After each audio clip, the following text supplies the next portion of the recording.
And we all expect Conor to come back. The same Conor that knocked out Jose Aldo. Boom. It's just it's a different Conor. That Conor was in it. That Conor was living it. He was training every day, trying to improve his mobility, trying to improve his speed, trying to improve everything. This is a different Conor.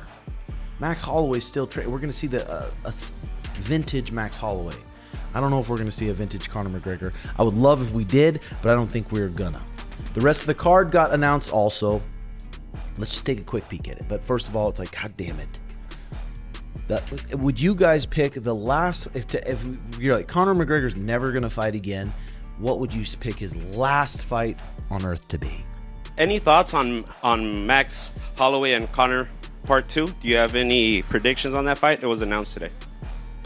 No, that's going to be a good fight, though. About time. Shouldn't they have fought a long time ago? Yeah. In a rematch, right? Yeah. Because Conor was taking him down the last time, and they both did good. Yeah, that's going to be a good fight. Yeah, Dana announced it while Francis Ngannou was walking out. So. Yeah. Oh, nice. Yeah, that's a good fight. Thank you, Nick. What do you think about the fight? Oh, it's way overdue. Yeah, it should have happened a long time ago, right? Yeah. You think so? Yeah, I don't know. We'll see what happens.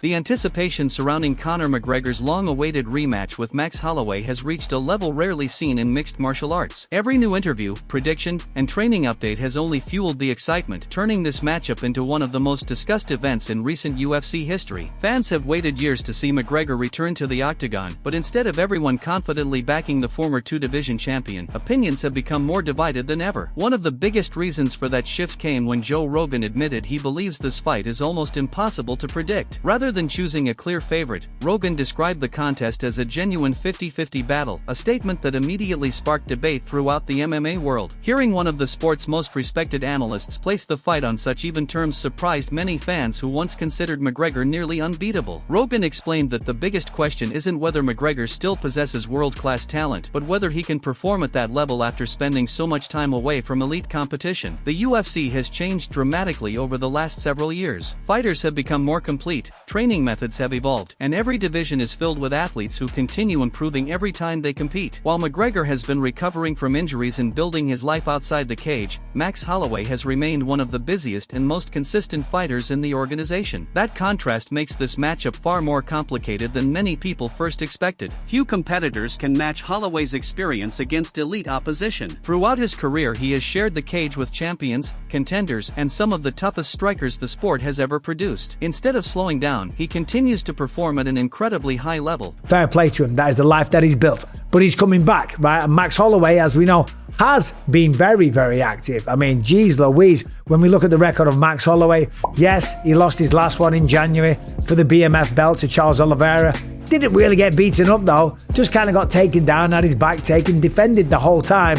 But Charles Oliveira did take the belt. Before that, beat Dustin Poirier, the person that beat Conor McGregor last time. The person that knocked out Conor McGregor the fight before that. Now, when you look at McGregor, as we know, proving his durability and skill whenever the lights shine brightest. His unforgettable performances over the past few years have reminded everyone why he remains one of the most respected fighters on the UFC roster. Every difficult fight has added another layer to his game, making him an even more dangerous opponent for someone attempting a comeback after such a lengthy absence. Another factor creating endless discussion is the decision to meet at welterweight. Many believe the move could completely change the dynamics of the fight. For years, Holloway endured demanding weight cuts before every contest, but fighting at 170 pounds allows him to compete much closer to his natural size. Joe Rogan noted that recent training footage showed Holloway looking stronger and physically larger than many expected while working alongside natural welterweights. If that added size translates into improved durability and power, McGregor may not enjoy the physical advantage many fans have assumed he would carry into the Octagon. Despite all the praise directed toward Holloway, nobody has forgotten what makes McGregor such a dangerous opponent. Even after years away from competition, his precision, timing, and devastating left hand continue to command respect throughout the sport. Rogan believes the opening rounds will be the most dangerous period of the fight because McGregor has always been at his best when he can explode early and force opponents onto the defensive. One perfectly timed counter is often all it takes to change an entire fight, and Holloway understands better than anyone that relaxing for even a split second against McGregor could end the contest instantly. That ever-present knockout threat is one of the main reasons so many analysts refuse to count the Irish superstar out before the cage door even closes. Outside observers observers have also noticed a major difference in McGregor's attitude leading into this training camp. Compared with some of his previous appearances, he appears far more focused, disciplined, and determined. His interviews carry the confidence that defined his rise to the top, while reports from inside his camp suggest he has approached preparation with renewed seriousness. Whether that mindset will be enough to overcome years of inactivity remains the biggest mystery surrounding UFC 329, but one thing is certain: McGregor believes he is preparing to remind the world exactly why he became one of the biggest stars the sport has ever seen. As confident as McGregor appears, the biggest obstacle standing in his way is not simply Max Holloway's skill, it's Holloway's relentless pace.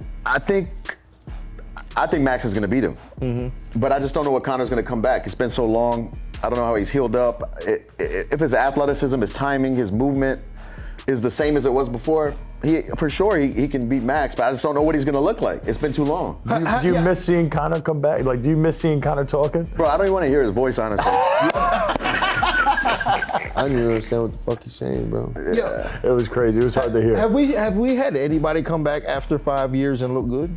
Few fighters in UFC history have demonstrated the level of endurance and consistency that Blessed has displayed throughout his career. While many athletes slow down as championship fights progress, Holloway often becomes even more dangerous. His non-stop pressure, endless combinations, and ability to absorb punishment without losing confidence have frustrated some of the greatest fighters in the world. That is why Joe Rogan believes the opening 10 minutes could determine the entire fight. If McGregor cannot capitalize on his explosive power early, the momentum may gradually swing toward Holloway, whose cardio and experience in long, grueling battles are second to none. The long layoff remains another major concern that experts simply cannot ignore. Training camps can sharpen technique, improve conditioning, and rebuild confidence, but they can never perfectly recreate the intensity of real competition. The speed of live exchanges, the pressure of thousands of fans, and the split-second decisions required inside the octagon are impossible to duplicate in practice. Rogan pointed out that even the greatest champions have struggled after spending years away from active competition. Timing is often the first weapon to disappear, and once it fades, even the hardest puncher can find himself missing opportunities that once came naturally. McGregor insists he feels refreshed after years of recovery, but nobody will truly know until the opening bell rings. Interestingly, McGregor views his time away from fighting very differently than his critics. Rather than seeing his devastating leg injury as the beginning of the end, he believes it forced him to rebuild himself both physically and mentally. According to McGregor, those years allowed him to strengthen his body, study his movement in greater detail, and recover from the wear and tear that comes with years of championship competition. He believes many active fighters continue collecting damage every time they enter the cage, while he has been repairing and improving himself behind the scenes. In his mind, this comeback is not the return of an aging former champion, it's the arrival of a healthier, smarter, and more complete version of the fighter who once conquered 2 divisions. Not everyone agrees with that optimistic outlook. Coach Tim Welch believes McGregor may have chosen the toughest possible opponent for such an important comeback. Instead of easing back into competition against a lower-ranked fighter, McGregor accepted a challenge against one of the UFC's most experienced veterans. Welch argues that Holloway's relentless style is designed to expose any weakness in conditioning or timing. Over 5 rounds, Holloway rarely gives opponents an opportunity to breathe, forcing them to defend constant pressure while maintaining perfect focus. If McGregor isn't operating at the highest level, Welch believes Holloway has all the tools necessary to overwhelm him as the fight progresses. Michael Bisping also dismissed the popular belief that McGregor could simply switch to wrestling if striking exchanges become difficult. According to the former middleweight champion, Holloway's takedown defense has improved dramatically throughout his career. Years of facing elite wrestlers have transformed him into one of the hardest fighters in the division to control on the ground. Bisping believes McGregor's clearest route to victory remains exactly where he built his reputation, on the feet. The Irishman's speed, accuracy, and devastating counter left hand still possess the ability to finish any opponent, but he must find those opportunities before Holloway's volume begins taking control of the contest. Another interesting opinion came from Paddy Pimblett, who believes the move to welterweight may actually benefit McGregor more than people expect. Paddy argues that Holloway has occasionally looked undersized when facing naturally larger opponents, and adding even more weight could create problems against someone with McGregor's explosive power. In his view, one perfectly timed punch from a fully recharged McGregor at 170 pounds could produce the biggest knockout of the year. While he respects Holloway's incredible durability, Pimblett believes size and power could ultimately become the decisive deciding factors if the fight turns into an all-out striking battle. Still, Holloway has repeatedly shown that writing him off is a dangerous mistake. His victory over elite competition proved he is no longer just a high-volume striker, he has developed genuine finishing ability while maintaining the pace that made him famous. Every year his confidence continues to grow, and every challenge seems to make him even better. That steady evolution is exactly why Joe Rogan refuses to predict a clear winner. One fighter carries the legendary power capable of ending the night in seconds, while the other possesses